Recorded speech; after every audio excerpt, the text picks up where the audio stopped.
A Hollywood legend is gone, and the first name police pointed to wasn't a stranger or a random suspect from the street. It was family. Rob Reiner and his wife, producer Michele Reiner, were found dead inside their Brentwood home, and investigators treated it as a homicide investigation almost immediately. Then the story took a turn that made people freeze. Police said their 32-year-old son, Nick Reiner, is responsible for their deaths. He was taken into custody later that night, booked on suspicion of murder, and is currently being held without bail. Right now, the case is moving into the next phase where prosecutors review the evidence and decide what charges to file. But the reason people can't stop talking isn't just the arrest, it's the timeline. Because the night before, there's already talk of a blow-up that had people uncomfortable. And once you hear where it happened, you'll understand why the internet exploded. Here's the timeline as it's been reported. Emergency workers responded to the home Sunday afternoon, and investigators eventually determined they were dealing with a homicide case. Multiple reports say their daughter, Romy, is the person who discovered them and called authorities. Hours later, Nick was located and taken into custody. Now, before anybody jumps to conclusions, police still have not publicly laid out every single detail of what they believe happened inside that house, or what evidence led them to the conclusion they've stated so far. A lot of the most important facts are still not public. But one detail became a huge focus because it sounds like a warning sign. A serious argument the night before at a holiday party, and it wasn't just any party. According to reports, the night before Rob and Michele were found, there was a holiday party at Conan O'Brien's home in Los Angeles, and witnesses say Rob and Nick got into a heated argument there. Now, let's keep it responsible. We don't know what every word was. We don't know what was said behind closed doors, and we don't know what was going on in Nick's head that night. But the reason this detail hits so hard is because it turns the case into something people can visualize. A normal holiday weekend, a big Hollywood party. Then suddenly, the worst kind of family tragedy. And it gets even heavier, because reports suggest Michele was there too. If the argument happened the way witnesses describe it, this wasn't some distant family issue that nobody saw coming. It played out in front of people. So the next question became unavoidable. Who is Nick Reiner really?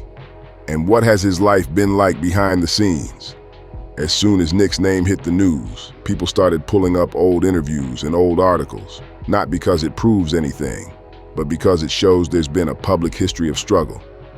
Nick has spoken openly about battling addiction and experiencing homelessness in the past. And that's where the story gets eerie, because years earlier, Rob and Nick worked together on a movie inspired by Nick's real experiences. So now, people are looking back at that film and those interviews like they're clues. But here's the line we have to draw. A difficult past does not equal evidence in a case, and it definitely doesn't replace what investigators can prove. So let's separate what's confirmed from what the internet is filling in, because right now, that line is everything. Years before this tragedy, Rob Reiner and his son Nick worked on a movie called Being Charlie. Nick has said the story was inspired by his own real-life experiences with addiction, homelessness, and rehab. Back then, it was framed as something personal and raw, turning pain into art, and maybe even creating understanding inside a family that had been through a lot. Rob also spoke publicly about how that process forced him to see what his son had been through more clearly, and how it changed him as a father. That's why the public can't wrap their heads around what's happening now, because this wasn't a family that hid everything. Some of the struggle was openly discussed, but here's the important part. A movie about recovery isn't a confession, and it isn't proof of anything in this case. Evidence is evidence. So what do we actually know? And what are people assuming? What's being widely reported is this. Rob and Michele were found dead at home. The investigation was treated as a homicide case. Nick was arrested and booked on suspicion of murder, and prosecutors are reviewing what charges to file. What's not publicly confirmed in detail. The full sequence of events inside the home, the exact evidence investigators are relying on, and what Nick's defense will be. And because those details aren't public yet, the internet is doing what it always does, filling the gaps with theories and inside info. Some people are taking old interviews and turning them into a made-up motive. Others are treating party rumors like courtroom testimony, and that's dangerous. So in this video, I'm keeping it clean. Reported facts first, and anything else gets labeled as unverified or it's been said. Because there's a difference between news and noise. And speaking of unverified reporting, one detail spread fast because it made this feel intensely personal inside Hollywood. One report claimed that Billy Crystal and his wife rushed over quickly after getting a call, and that they arrived so fast they saw the scene while trying to support the family. Now, I want to be crystal clear. That detail is not an official police statement. It's a report attributed to sources, but the reason it went viral is because it shows how immediate this was. Not a slow trickle of news, not we heard something happen, more like a call goes out, friends show up, and suddenly people are standing in shock realizing this is real. And it also emphasizes something else. Behind the headline are surviving family members and friends who are now living inside a nightmare. But the public still wants one thing, the why. And right now, police are being careful with details, which is normal early in a major investigation. So what exactly are authorities saying, and what are they refusing to say? The word that keeps coming up is responsible. That's a heavy word, and it immediately makes people assume the whole story is already known. But police have not publicly laid out a full narrative, not yet, of exactly how they reached that conclusion or what evidence they're holding. That usually means investigators are protecting the case. They're building timelines, interviewing witnesses, gathering forensic results, and locking down the kind of evidence that stands up in court.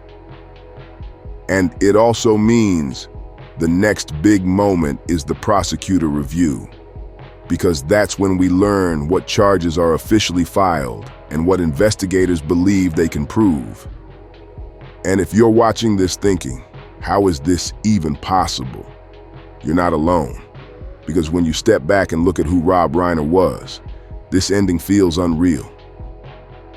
Even if you don't know Rob Reiner by name, you know his work. This is Spinal Tap, Stand By Me, The Princess Bride, When Harry Met Sally, A Few Good Men. That's a career that shaped pop culture across generations, and people who worked with him describe him as someone who brought humor even to serious sets, someone who made work feel safe, fun, and alive. That's what makes this so hard to process, because now, the man known for laughter is being remembered through a tragedy that feels like the opposite of everything he represented.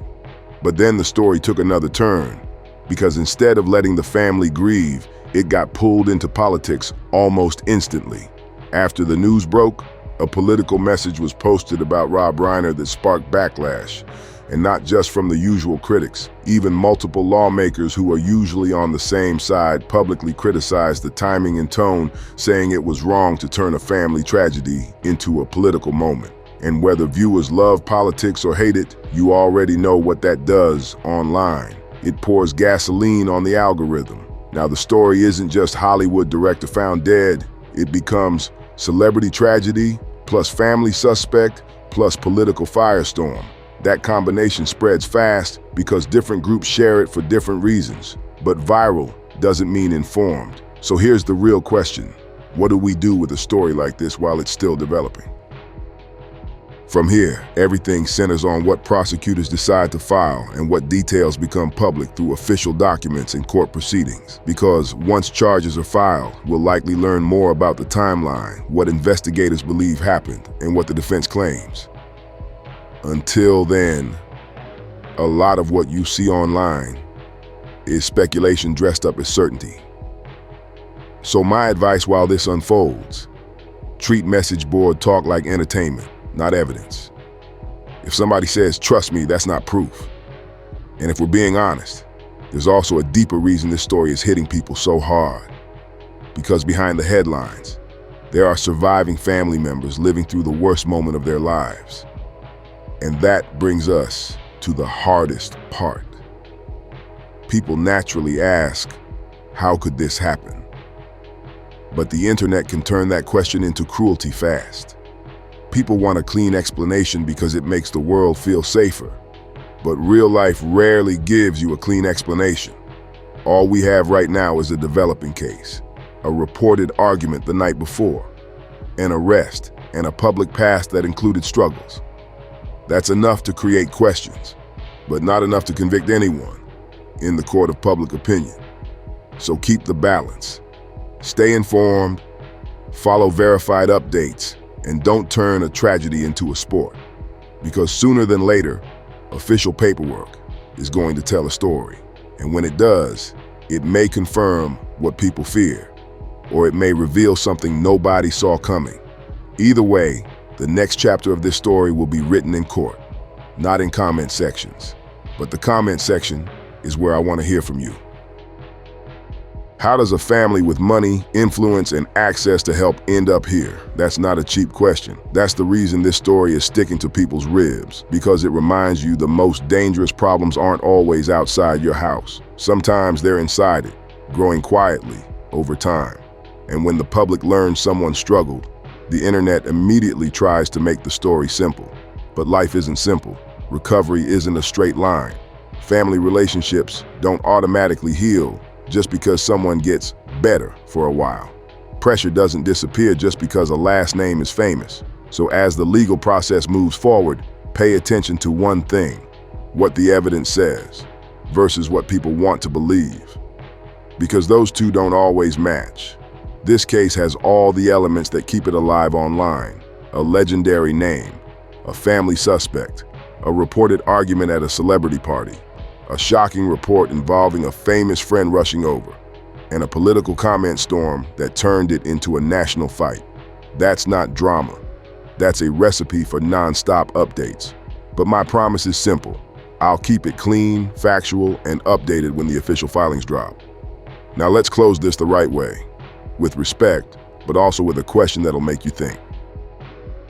Reiner built stories that made people laugh, cry, and believe in something. And now, his real-life story ends with confusion, pain, and a case that's still unfolding. If the reporting is accurate, his daughter walked into a scene no child should ever have to see.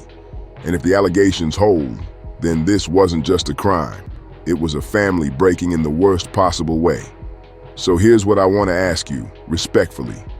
Do you think stories like this are mostly about one night, or about years of buildup that nobody outside the house truly understands? Drop your thoughts in the comments, because I read them. And I want to know where you think the truth lands once the official evidence becomes public. And please, keep it respectful in the comments. There are real people still living through this. If you want the next update the moment official charges are filed and documents start coming out, hit subscribe and turn on notifications. Because that next filing is where we'll learn what's real, what's rumor, and what actually happened behind those doors. Also, hit the like button if you want me to keep covering major breaking stories like this with facts first and clean language. Rest in peace to Reiner and Michele Reiner, and prayers up to everyone who loved them. I'll see you in the next one.